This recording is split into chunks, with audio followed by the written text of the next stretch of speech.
प्रिय छात्रों, कल अपन ने प्रायोगिक भूगोल में प्रक्षेपों की वर्गीकरण से संबंधित जानकारी को मैंने बताया था। आज उसी वर्गीकरण में एक कल बच गया था। गुणों के आधार पर मैंने कल बताए थे शंक्वाकार, बेलनाकार, और तीसरा में एक मैंने नाम लिया था, वो था खमध्य प्रक्षेप या जेनिथल प्रोजेक्शन। अब जेनिथल प्रोजेक्शन या खमध्य प्रक्षेप, हिंदी में इसे बोलते हैं खमध्य प्रक्षेप, इस प्रक्षेप में कल बनाने का तरीका वही ग्राफिकल मेथड ही है, बट इसमें क्या है कि हमने यह कल्पना की गई है कि जिस प्रकार से एक ग्लोब है और इस ग्लोब में हमने कागज की स्थिति और उसकी दोनों प्रकाश के केंद्रों, इन तीनों को, मतलब इसमें हमने दो चीजों का यू लिया है। एक तो कागज कहाँ रख रहे हैं और दूसरे बल्ब या प्रकाश के केंद्र को हम लोग कहां पर रख रहे हैं, इसको अब इसमें रखा है। इसी जो जब कागज की सतह जहां पर भी स्पर्श कर रही है, इससे जो प्रक्षेप बन रहे हैं वही प्रक्षेप आपके कहलाएंगे खमध्य प्रक्षेप कहलाएंगे। इसमें ध्यान रखिए, कागज की सतह को हमने अलग अलग कंडीशंस में रखा है। फर्स्ट यहां रखा है, सेकंड यहां रखा है, थर्ड इस कंडीशन में रखा है। तो अपन इसको यदि इस प्रकार से भी कह सकते हैं कि यदि फर्स्ट कंडीशन में कागज इस कंडीशंस में है, सेकंड कंडीशन में कागज का जो है इन दोनों के बीच में, और थर्ड कंडीशन है इसमें, और लोकेशन है जैसे जैसे कागज की चेंज हो रही है उसी के अनुसार इसका नाम भी, इसके नाम भी है, इसके कार्य भी है, इसके रूप भी है, वो चेंज हो रहे हैं। तो ये तो जिस प्रकार से कागज की लोकेशन चेंज हुई है, ठीक उसी प्रकार से आपके जो आप जिसको आप बल्ब या मोमबत्ती कह रहे हैं या प्रकाश का केंद्र मान के कह चल रहे हैं, उसकी लोकेशन भी चेंज हो रही है कि इसको केंद्र में रखा गया है, विपरीत स्थान पर रखा गया है और एक अनंत में रखा हुआ है। और इससे जो जाल हमें प्राप्त हो रहा है उस जाल को ही हमने खमध्य प्रक्षेप की श्रेणी में या खमध्य प्रक्षेपों के अंदर माना गया है। इस प्रक्षेप में दो चीजें मैंने बताई है कि एक तो है प्रक्षेपण तल। प्रक्षेपण तल से तात्पर्य आपका कागज, और दूसरा प्रकाश केंद्र यानी कि बल्ब, प्रकाश केंद्र कहां पर है। तो ये जो प्रकाश केंद्र और प्रक्षेपण तल, इन दोनों की लोकेशनों में परिवर्तन होता है और इसी के अनुसार इनका वर्गीकरण किया गया है। और प्रक्षेपण तल, मान लीजिए प्रक्षेपण तल आपका केंद्र में है, प्रक्षेपण तल आपका यहां पर है, कहां पर, ध्रुव पर। तो ये ध्रुवीय, ये यदि प्रक्षेपण तल, ये कागज, इसको प्रक्षेपण तल को सीधी भाषा में आपका रखते हैं, जहां पर आप कागज रखने की कल्पना कर रहे हैं, वही आपका प्रक्षेपण तल है। यदि हमने कागज को यहां पर रखा यानी कि ध्रुवों पर, तो ये क्या कहलाएंगे, ध्रुवीय यानी कि पोलर जेनिथल प्रोजेक्शन हो जाएंगे। और यदि प्रक्षेपण तल हम लोग विषुवत रेखा पर रख रहे हैं, यहां पर ये वाली कंडीशन, विषुवत रेखा पर रख रहे हैं, तब ये क्या कहलाएंगे, यदि हम लोग विषुवत रेखा पर रख रहे हैं तो ये कहलाएंगे आपके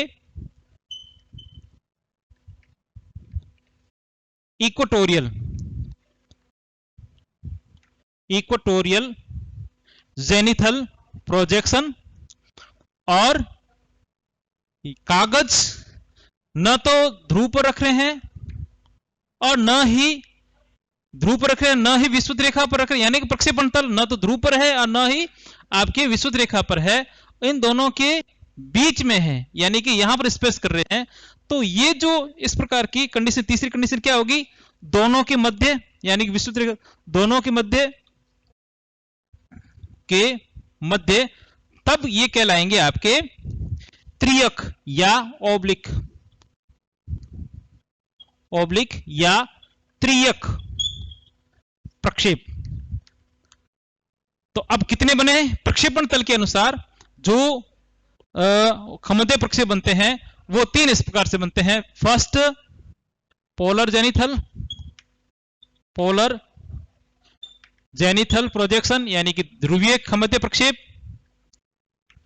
सेकंड, आपके equatorial zenithal projection. Third, oblique या त्रियक जेनिथल प्रोजेक्शन। ये तीनों प्रोजेक्शन कंडीशन क्या है, आपका जो प्रक्षेपण तल है वो प्रक्षेपण तल चेंज हो रहा है, इसके अनुसार इनका तीनों का नाम आता है या तीनों के रूप आते हैं। तीनों की कंडीशन है, तीनों चेंज हो रही है। ये आपके होगा त्रियक, यहां वाले त्रियक, यहां वाले ध्रुवीय और यहां वाले विषुवत रेखीय खमध्य प्रक्षेप।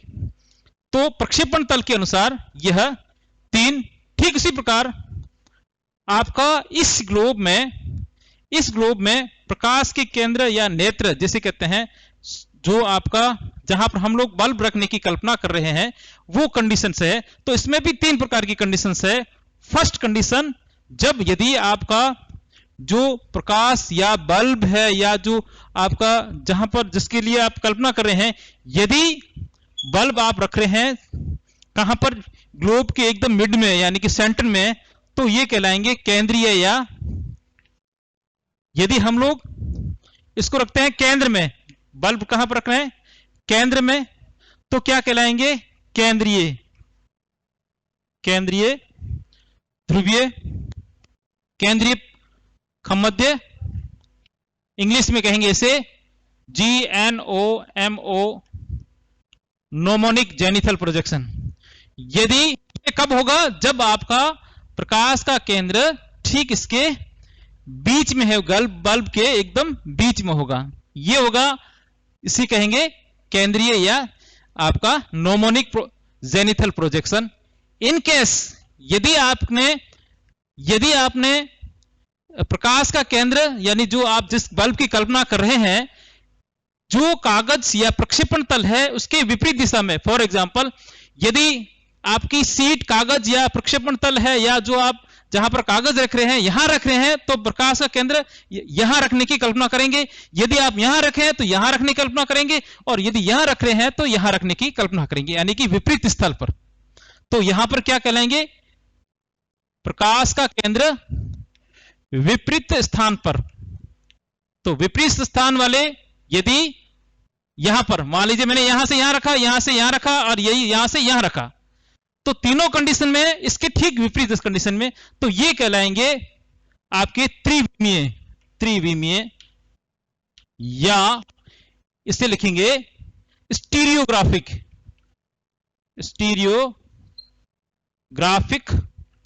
पोलर जेनिथल।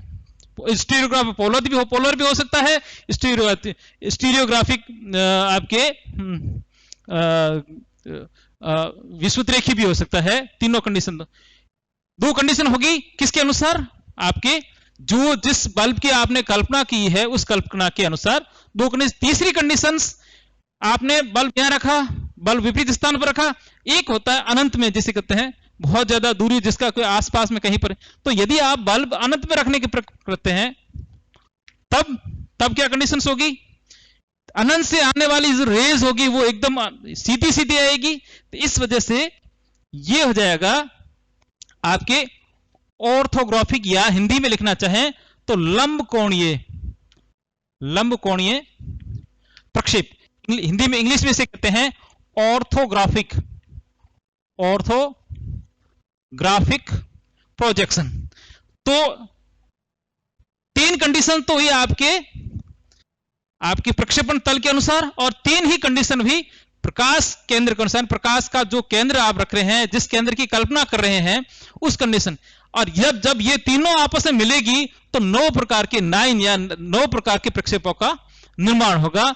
तो इस प्रकार से ये जो कागज की सतह, प्रक्षेपण तल से जो भी प्रक्षेपों का निर्माण किया जाएगा, उन्हें हम लोग आपके जेनिथल प्रोजेक्शन या आपके खमध्य प्रक्षेप के नाम से जाने। तो फॉर एग्जांपल, मैं एक एग्जांपल लेता हूं।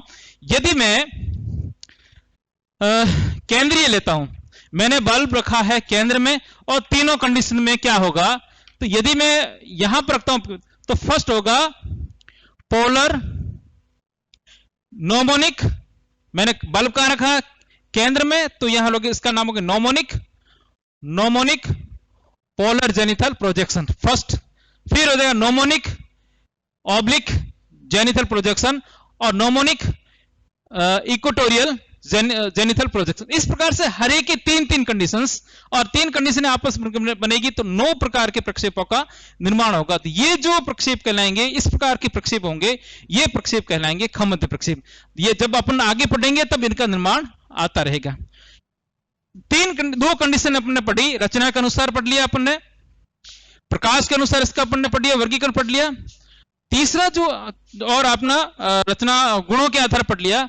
अब जो आएंगे वो है आपकी उपयोग या आपकी इसका निर्माण के अनुसार, तो अपन पढ़ लिया। अब गुणों के अनुसार, तो गुण के अनुसार जो प्रक्षेपण आएंगे वो इस प्रकार से होंगे कि किसी भी प्रक्षेप का मतलब हुआ जो चीज जैसी है वैसी की वैसी आपके कागज या बोर्ड पर आ जाए, इसके लिए यह कल्पना करने का या इस मेथड को अपनाने का प्रयास किया गया। अपन ने क्या कर रहे हैं कि जो इस ग्लोब पर अक्षांश और देशांतर रेखाएं बनी है वो एक प्लेन, यानी कि जिसका कहते हैं लंबाई चौड़ाई वाले, जैसे बल्ब का जो आपका कागज हो सकता है या आपका बोर्ड हो सकता है या कुछ ऐसा उस पर जिस पर आ जाए 3D है वो 2D पे आ जाए, और उसमें मिनिमम से मिनिमम चेंजेस हो और इसमें अधिकतम से अधिकतम बेनिफिट हो, इसके लिए इसका उपयोग में किया जाता। तो अब आएंगे जो इसका अगला जो है वो है गुणों के अनुसार। तो गुणों के अनुसार मतलब कौन सा प्रक्षेप में क्या विशेषता पाई जाती है, तो गुणों के अनुसार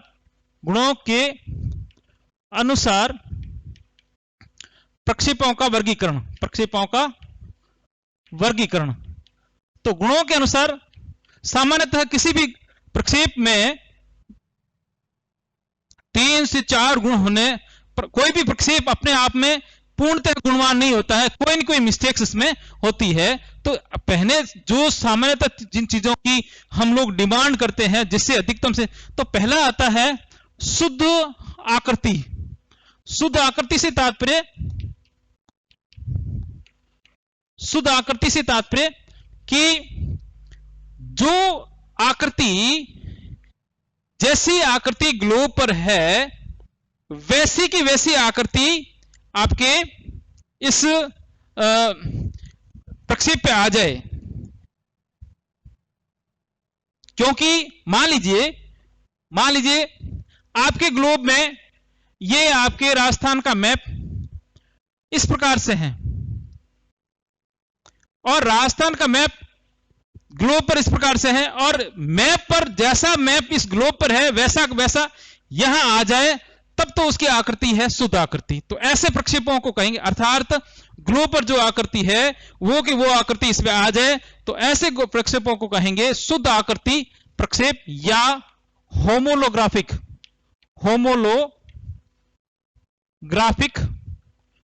प्रोजेक्शन। होमोलोग्राफिक प्रोजेक्शन में आकृति हमेशा शुद्ध रहती है, परंतु क्षेत्रफल मापनी या अन्य जो जैसे दिशा है इनमें चेंजेस होते रहते हैं। तो कोई भी यदि जिसका पर्पज है कि मुझे आकृति सही बनानी है, क्षेत्रफल और उसके मापनी में कोई मुझे मतलब नहीं है, तो वो जो व्यक्ति जो प्रोजेक्शन बनाने वाला होगा वो इस प्रकार के प्रक्षेपों को चयन करेगा। नंबर दो में आएंगे ऐसे प्रक्षेप जो क्षेत्रफल से सही बताते हैं। क्षेत्रफल से तात्पर्य एरिया, यानी कि शुद्ध क्षेत्रफल प्रक्षेप। शुद्ध क्षेत्रफल प्रक्षेप में कि यदि ग्लोब पर जितना क्षेत्रफल है या जमीन का जितना क्षेत्रफल है उतना का उतना क्षेत्रफल इस कागज पर या आगे इस बोर्ड पर है। फॉर एग्जांपल यदि मैं इसका क्षेत्रफल 2 गुणा 2 रखेंगे तो 4 आया, या 4 गुणा 4 रखेंगे तो भी 4 आता है। तो कहने का तात्पर्य क्षेत्रफल में क्षेत्रफल तो वही का वही, एरिया उतना का उतना होना चाहिए जितना ग्लोब पर है, परंतु उसमें लंबाई में चौड़ाई में फर्क हो सकता है। तो ये जो क्षेत्रफल की शुद्धता रखने वाले प्रक्षेप होंगे वो कहलाएंगे आपके शुद्ध दिशा प्रक्षेप, या आपके होमोलोग्राफिक, सॉरी मैंने पहले बता दिया था, ये तो था ऑर्थोमॉर्फिक, ये गलत बता दिया था, ऑर्थोमॉर्फिक। और अब जो जिसमें क्षेत्रफल शुद्ध रहता है उसे कहते हैं होमोलोग्राफिक। फिर इसी प्रकार से फिर तीसरा जो आता है शुद्ध दिशा, शुद्ध दिशा यानी कि अब इसमें जो प्रक्षेप एक दो प्रक्षेप आते हैं, जैसे आपके आ जाएगा मौलवीट प्रक्षेप है, किसमें जो शुद्ध दिशा शुद्ध क्षेत्रफल को प्रदर्शित कर मौलवीट प्रक्षेप है। तो इसमें क्या होता है कि कोशिश तो यही रहते हैं कि अधिकतम से अधिकतम शुद्धता आए, अधिकतम से अधिकतम क्षेत्रफल आए और उसमें किसी प्रकार का चेंजेस ना हो। तो इस प्रकार के तीसरा जो इसमें रहती है वो है सिद्ध दिशा, यानी कि दिशा जैसी भी है वो दिशा एग्जैक्ट दिशा इस बोर्ड में, क्योंकि यदि ग्लोब पर जो दिशा है वो यदि किस कंडीशन में आएगी, या तो वो एरिया अच्छा होगा, चपटा होगा, या फिर उसकी डायरेक्शन सीध में होगा, या वो जो रेज होगी अनंत में होगी। तो ऐसी कंडीशन में दिशा से तात्पर्य यदि ग्लोब पर नॉर्थ दिशा इस प्रकार से है तो मैप में भी नॉर्थ दिशा यानी कि आपके बोर्ड में भी नॉर्थ दिशा इस प्रकार से आनी चाहिए। तो इस प्रकार के मानचित्रों को या इस प्रकार के प्रक्षेपों को हम लोग कहते हैं एजीमुथल प्रक्षेप, जिसमें हम लोग दिशा की शुद्धता का ध्यान रखा जाता है, एजीमुथल।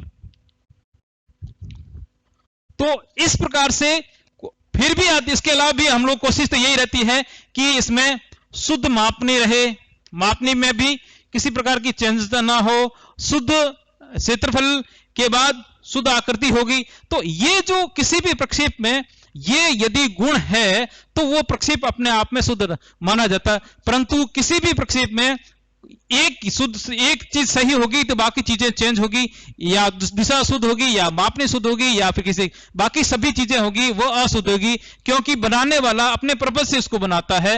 और वो चाहे वो क्षेत्रफल को पर्पज से बनाता है, या दिशा के पर्पज से बनाता है, या आकृति से पर्पज से उसका उपयोग बनाता है, वो डिपेंड करता है इस पे इसके गुण के अनुसार। तो ये जितने भी थे वो सभी आपके प्रक्षेपों का वर्गीकरण में मैंने आपको बता दिया, प्रकाश से निर्माण के अनुसार या रचना विधि के अनुसार, आपके फिर गुणों के अनुसार, और अंत में एक जो बचता है रूढ़ प्रक्षेप, चौथा जो रहते हैं रूढ़ प्रक्षेप। ऐसे प्रक्षेप होते हैं जो पूर्णतः ज्योमेट्रिकल मेथड या मैथमेटिकल मेथड से बनाते हैं, उसमें आपके साइन कोस थीटा या गणितीय विधियों का उपयोग करके बनाते हैं, उसे हम लोग तो इस प्रकार के प्रक्षेपों को रूढ़ प्रक्षेप के नाम से जाना था।